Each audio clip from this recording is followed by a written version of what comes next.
Hey there, Regina Andler here, and it is time for Tips and Tricks Tuesday. And today I wanted to give you some tips. I was asking around as to what people are having some challenges with, and Zoom seems to come up an awful lot. The connections with Zoom when you're in meetings. You know, when you get that irritating, it's a unstable internet connection message that comes through on your computer, or somebody freezes, or all of a sudden you can't hear somebody, they're breaking up, that kind of thing. That's all about your connection. And so I wanted to give you some tips and tricks about Zoom. Now, understand that my past life was all about tech. So I do know a few things about how to help your Zoom connection. It doesn't necessarily work for all. These are some tips and tricks that you can use, though, and try if you've had those meetings where your internet connection's unstable, or people are freezing on you, or you can't hear them right, those kind of things. So let's get started. So first things first, what kind of internet connection do you have? Are you satellite? Are you cable? Are you like a FiOS connection? What kind of internet connection do you have? Are you working from home? Are you working from an office? If you're working from an office, like, you likely have a business connection, which are faster than home connections. Remember, most residential connections, a lot of residential connections, unless you're on satellite, if you're on a cable, like say a Comcast or something like that, if you're on something like that, chances are pretty good that there's a line going down your street and all the houses are sharing. If you've ever noticed, pay attention to different times during the day where it's really, really fast and then not so fast. Like right when the kids get home from school and they all go online and start gaming or watching Netflix or Hulu or one of those online TV places where they're using a lot more bandwidth, and that connection down your road isn't quite as fast as it is at other times during the day. So a couple things to look for is to check with your provider and see what is the connection that you're getting in your house, because there's some times where just by upgrading some equipment that you have, your router that you get from your provider, sometimes just updating equipment can make your speed faster. Other things you can do is you can go out to Google. So if you're on Google Chrome, type in the word speed test. And when you type that in, it should come up, because the Google speed test should come right up on top in that search. And you can click on a button that says start speed test. And when you start the speed test, what it's going to do, it's going to tell you your upload speed and your download speed. It's basically going to tell you how fast are you going. And when it tells you how fast that you're going, it's also going to tell you whether or not that speed is a good speed or not a good speed, depending on what you're doing. So it's actually a good speed test to do, because it gives you some tips on what's working, what's not working. So high speed fiber optic, yes. Velma, hi, thanks. That's that FiOS. And so when you're thinking about that, there's also the equipment that you have. So, and Velma says, I hate speed tests. They always work when tech is watching. You know what? That's actually true. I ran one recently just to check mine. And here's what I found. So, little tip, depending on how you're connected, you might be using wireless, you might be hardwired directly into the box that your provider gave you. So it's your router.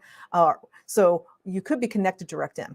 Me, I have a wired connection up in my office, and I use the power line adapters. They're the ones that you plug into your electrical. I plug one in down by my router, and I plug a cable in there. And then I have one plugged in up in my office, and I have a cable plugged in there. So I'm using my electrical system in my house to give me my internet, my wired internet. Now, here's the thing. I went out and did some speed tests just for some checking. And what happened was I found that when I am wired in through my electrical wiring, I'm actually slower than I am through my wireless. And that is after recently getting a new router from my company. So I use Comcast here in New Hampshire, where I am. And I got new equipment because my equipment was like 10 years old. And if your equipment is anything over 5 years old, chances are pretty good if you just upgrade your equipment, you'll be faster. And so I upgraded my equipment, and it turns out that my wireless is actually faster than my wired through my home electrical, because of that slowdown going through the house. And so you can play around with it. And that speed test is really important. So that's the first thing. That's a really important one, is to see, where are you right now? Are you fast? Are you slow? It depends on what time of day. Do it at different times of the day. Do it in the morning when the kids are in school. If you're working from home, the kids are in school, there's nothing else going on with a lot of people in the neighborhood. As long as a lot of people don't work from home in your neighborhood. If they do, they're all using the internet too, remember. And then check it again around 4 o'clock in the afternoon when everybody's home and everybody's using the internet. See if the speed test is different. Sometimes just calling your provider and telling them that information and telling them, I need a faster speed. What can you do? Sometimes they'll recommend equipment. Sometimes they'll tell you there's nothing you can do if you're residential. So you can check it out though and just see what makes it faster. Now, the next tip is, if you're out on a Zoom call or any other streaming like a Zoom where you're showing the video and you have other people with you, go in and see what apps you're running. There's applications that you're running. If you have Chrome up in the background, if you have Internet Explorer up in the background, if you have Safari up in the background, all of these internet apps are using resources on a regular basis. They're polling the internet. So if you have Facebook up on another screen, that is constantly polling. It's constantly looking for notifications coming in. So it's doing stuff. It's using bandwidth. So it's that speed. It's your bandwidth. So if you have applications that are open, they are constantly going out there and checking the internet for information. Your email is constantly checking for new email coming in. So if you have a Zoom meeting that you're on, close all of the applications that you have open before you go into that Zoom meeting, so that at least all of your resources are available for that Zoom meeting. That's another little tip to use. Sometimes I literally just closed down mail. My mail dinged at me and it reminded me I still have mail up, which can slow me down. So I just shut my mail application off. Velma, exactly. It's like walking, talking, and chewing gum, doing it all at the same time. And it really is. It's all those apps are using resources. And when they're all those resources are being used, it means there's less resources for your Zoom. Because guess what? Your Zoom or whatever app that you're using that you're displaying with is also vying for all of those resources.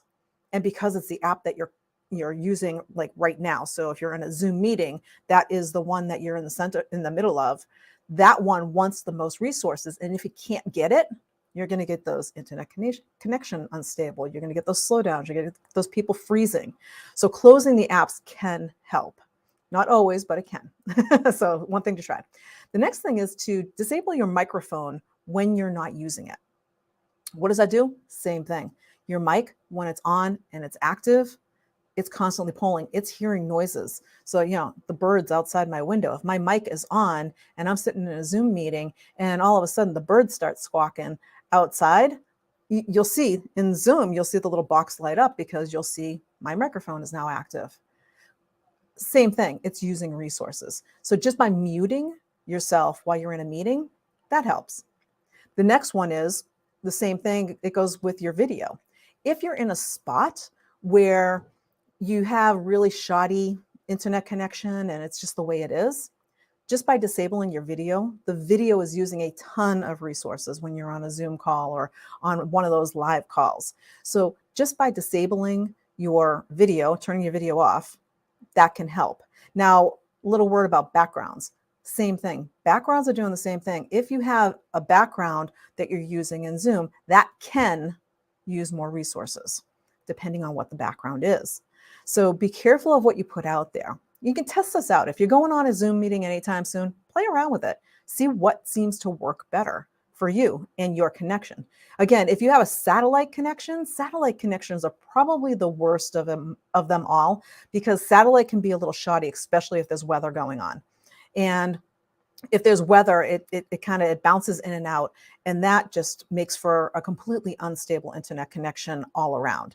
So if you are in a place where the only thing you have available to you is satellite internet connection, consider you can on your phone do a Zoom meeting. And sometimes if you're not the one running the meeting, so as long as it's not your meeting, you can do your own meeting on here. If you're not the one running the meeting, using your internet on your phone and your mobile service is sometimes faster than your internet connection. So test it out if you're in one of those areas where it's really bad. If you can do the Zoom meeting on your phone, test your phone and see if it's better on your phone. It may be. So the next one is to turn off your webcam. Yeah, so we did, let's see, close the apps, microphone. I'm reading my list. I do have a list here. The HD video. Oh, so on your computer, you have high def video settings, and you can actually shut them off. So just like on your TV, the high def uses more resources. If you really, really, really have problems on your videos with things going on, then you might want to go in and turn those off. And it's really super easy. You literally just go to your settings, and in your settings, you go to the video tab. And this is either in the settings on a Mac or a Microsoft PC computer. So either way, you can go into the settings, into your video settings, and into the video tab, and there's a little checkbox that says HD video, and you just turn it off. Yeah, your video doesn't look quite as pretty. However, it's not using as many resources, and so your computer resources are freed up for something else, like your Zoom.